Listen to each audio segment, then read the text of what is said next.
It was a fitting way to cap off 2013 for Macklemore and Ryan Lewis performing in front of tens of millions of people on New Year's Rockin' Eve.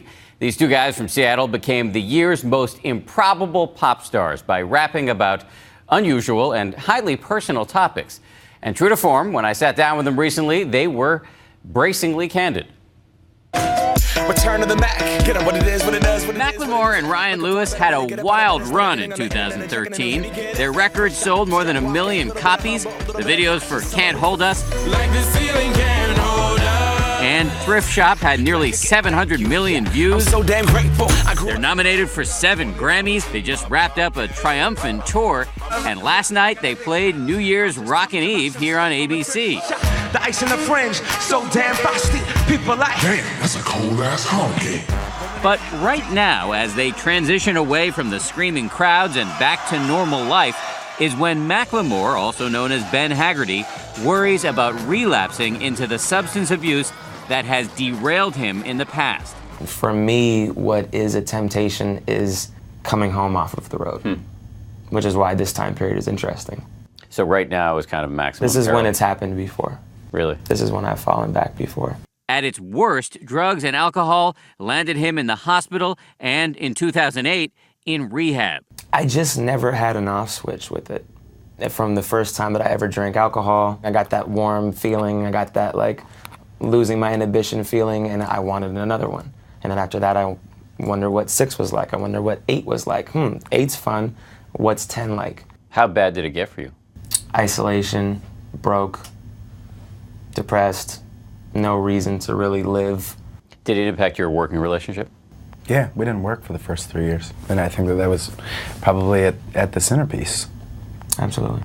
When Macklemore is healthy, his partnership with Ryan Lewis, who we met on MySpace 8 years ago, is extraordinarily productive. I'm gonna pop some tags, only got $20 in my pocket. They are an unlikely success story, a hip-hop group that rails against materialism, racism, and homophobia, and raps about substance abuse and Buddhist meditation, and went mainstream on their own with no record label.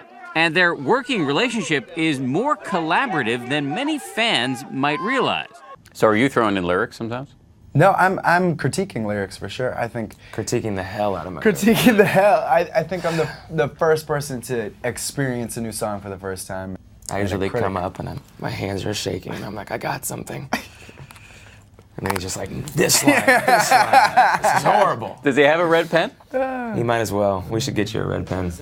One song where Lewis weighed in heavily, Same Love, the band's ode to gay rights. I might not be the same, but that's not important. No freedom till we're equal. Damn right I support it. Same Love is so far outside of the range of the normal stuff we hear in a hip-hop song. So what possessed you to write it? I was sent a story from my mom about a gay bullied kid who committed suicide, took his own life, and it started with me writing from the perspective of that kid, trying to take it on from his vantage point. And as usual, I kind of liked what I wrote, brought it into Ryan, and Ryan was like, you know what? Red marker. This isn't your story to tell. You have a story, you have a vantage point, but it's not this.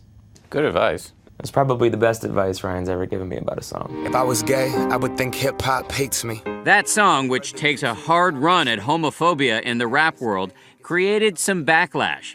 But it was nothing compared to what happened when Macklemore brought up Trayvon Martin on the American Music Awards.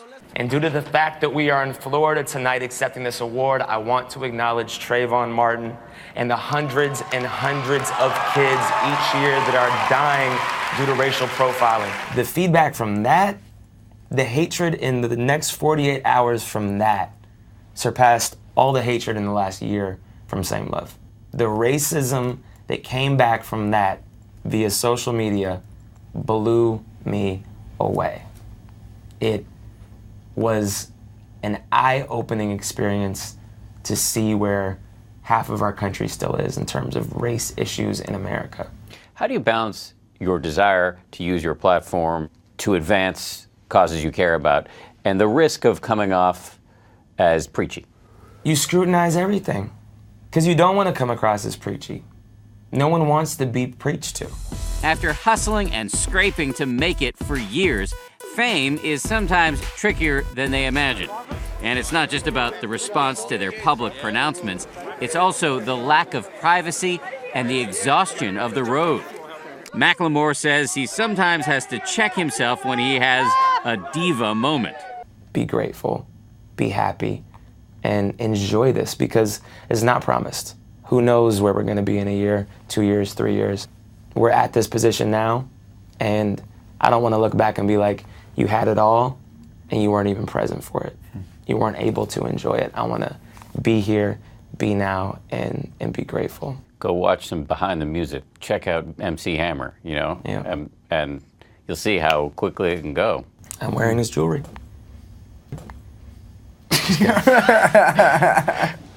You had Just me kidding, for a second. Hammer. You had me for a second. What?